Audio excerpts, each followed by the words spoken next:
انا غيرت اللوكيشن بتاع التصوير بتاعي لان في دوشه في الاوضه غير طبيعيه. فالنهارده هنتكلم بقى كده احنا قاعدين على الارض في الريسبشن، عشان الموضوع اللي هتكلم عليه النهارده من القلب. اوكي، من القلب للقلب. فايه بقى، شوفي حاجه تعمليها، شوفي بقى ايه عندك، اوضه تنظفيها، عندك حاجه تروقيها تظبطيها، وشغلي اليوتيوب فيديو في الباك جراوند وسيبيني اتكلم.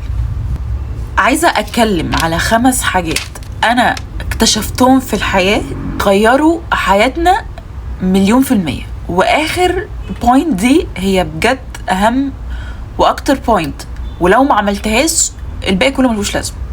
اوكي، اول اكتشاف او اول فكره او اول صوت او اول حاجه اكتشفتها بتغير حياتنا هي حاجه اسمها بيوتي بريفليج. يعني ايه بيوتي بريفليج؟ البيوتي بريفليج دي حاجه معناها ان انت بيبقى عندك بريفليج او بيبقى عندك يعني اولويه، او بص هسيب الترجمه بتاعتها على السكرين، ان هو بيكون ليكي الاولويه او الناس بتختارك لمجرد ان انت جميله. طيب، مش عايزه اقول جميله عشان الجمال ده is very يعني relative، مش كل الناس بتشوف الجمال بنفس الطريقه. بس لو انت مهتمه بنفسك ومهتمه بظهرك ومهتمه بلبسك وريحتك وعامه شكلك العام، بيبقى عندك more privilege وبيبقى عندك more luck ان انت تكسبي opportunities، ان انت يبقى عندك فرص اكتر من الناس العاديه.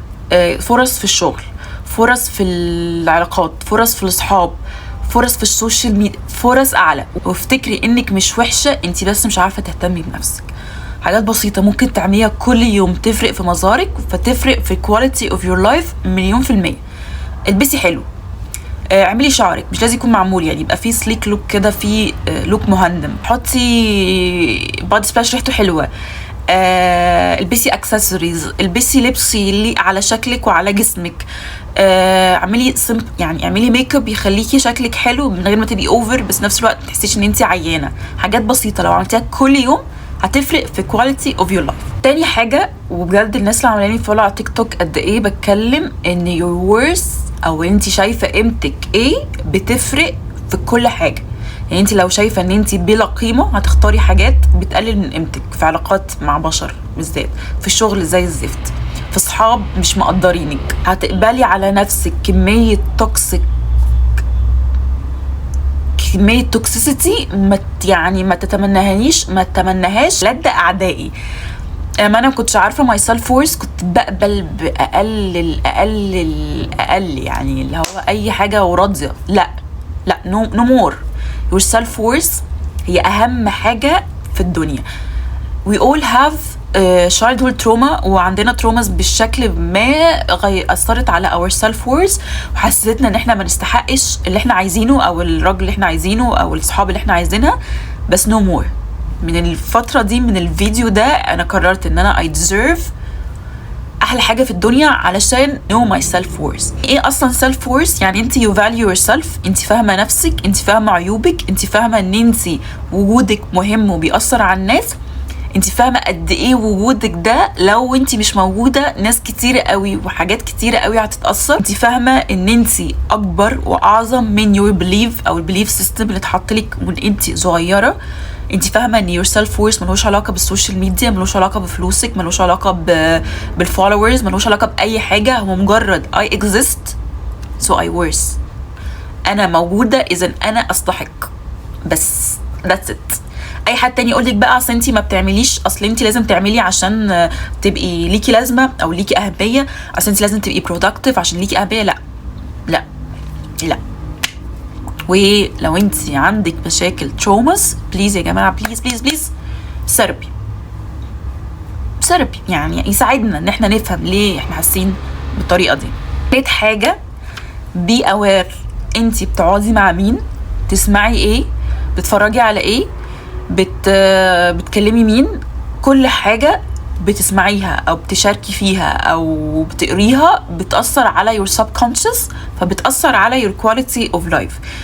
خلي بالك الناس اللي انت قاعده معاهم دولت بيأثروا في حياتك مليون في المية. على طول بيقولوا اكتر خمس بني ادمين انت بتقعد معاهم هم اكتر 5 بني ادمين انت هتبقى شبههم. لو انت قاعد مع ناس بيشربوا سجاير هتشرب سجاير، لو انت قاعد مع ناس بيلعبوا رياضه هتبقى انت سادسهم، لو انت قاعد مع ناس بيتكلموا على خطط وفلوس وبتاع هتبقى انت سادسهم. فبي اوير انت قاعد مع مين وبتكلم مع مين ومين الناس دي.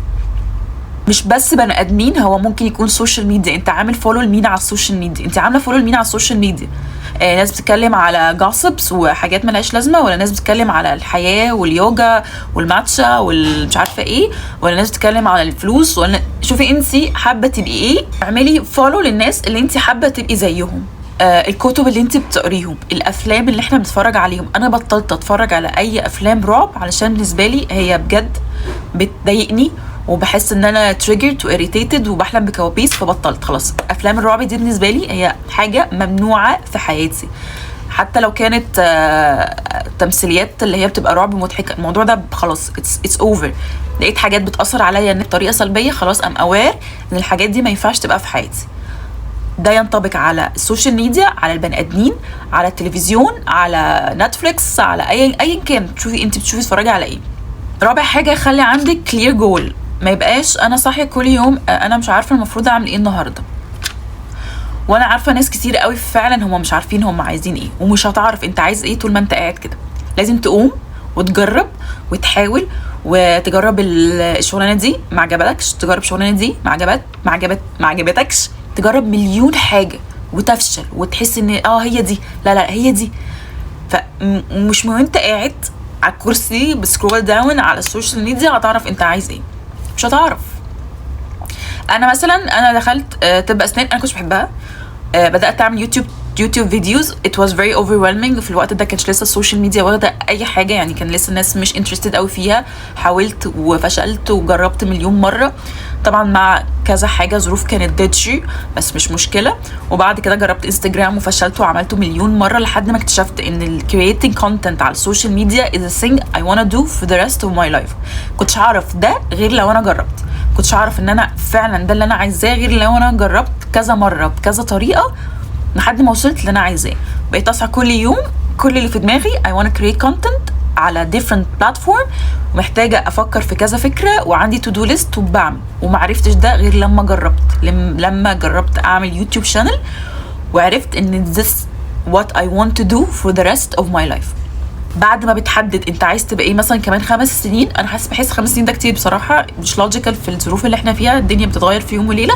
كمان سنه، انا كمان سنه عايزه ابقى كذا، عندي كذا، بس خليها رياليستيك شويه عشان خلينا طبيعيين يعني. وابدا اعمل تو دو ليست كل يوم following الدريم اللي انت عايز توصل له كمان سنه، او الدريم اللي انت عايز توصليه كمان سنه. بس الاهم ان انت تبداي ايا كان فين. اخر حاجه ودي اهم حاجه، ودي لو انت ما عملتهاش كله ارميه في الزباله اللي انا قلته ده. قربي من نفسك. يعني ايه اقرب من نفسي؟ يعني ما ينفعش ابقى انا او غيري يبقى the center of my universe وانا مش my center of my universe. ما ينفعش ابقاش عارفه انا مين، بحب ايه، بكره ايه، what triggers me، عايزه ابقى ايه. ما ينفعش ابقاش عارفه نفسي. يعني حاجه غريبه قوي تبقي قاعده في بيت مع حد ما تعرفوش. لما تعرفيه هتعرفي ايه اللي بيحبه وايه اللي بيكرهه، والحياه تبقى سهله، وهتعرفي ان انت تساعديه ان هو يبقى حد احسن، وتبعدي عن الحاجات اللي بتضايقه وتقربي الحاجات اللي بيحبها. اعرفي نفسك، جيبي ورقه وقلم، journal every day, know what you love, what you hate، الحاجات اللي you triggers you، الحاجات اللي بتضايقك، الحاجات اللي بتعصبك، البني ادمين اللي drains you كده. اعرفي نفسك. ما انت لو ما عرفتيش نفسك مش هتعرفي تعمل اي حاجه. يعني اكنك راكبه عربيه وانت ما تعرفيش اي حاجه في الزراير اللي في العربيه دي بتعمل ايه، ما تعرفيش ايه اللي بيشغلها وايه اللي بيوقفها وايه اللي بيبوظها. اعرفي نفسك. get closer to yourself. journaling. ثيرابي تاني وتالت ورابع وخامس لحد ما يبقى الثيرابي فور فري في الحياه. انا قعدت 2 سنين في concentrative therapy. عرفت كميه حاجات عن نفسي خلتني very aware ان اللي هو ايه ده، انا كنت بعمل كده عشان كده، يا لهوي. هو الفكره في الثيرابي ان هو افكارك اللي متلخبطه دي هو بيحاول ان هو يرتبها لك، فبتبداي تعرفي ايه ده، انا اتصرفت كده في الموقف الفلاني عشان حصل لي نفس الموقف وانا صغيره بطريقه معينه مع شخص معين. بتفرق 1,000,000% في your quality of life. فده نصيحتي لكم. اعرفوا نفسكم يا جماعه. وده كان 5 حاجات بسيطه، اتمنى تكوني خلصتي الحاجه اللي انت عايز تعمليها وانا بتكلم او بزعق في الباك جراوند. ولو عجبكم الفيديو متنسوش تعملوا لايك للفيديو، سبسكرايب لليوتيوب شانل، اعملوا فولو على انستجرام وتيك توك واي بلاتفورم انا سايباها على السكرين، واشوفكم في الفيديو الجاي.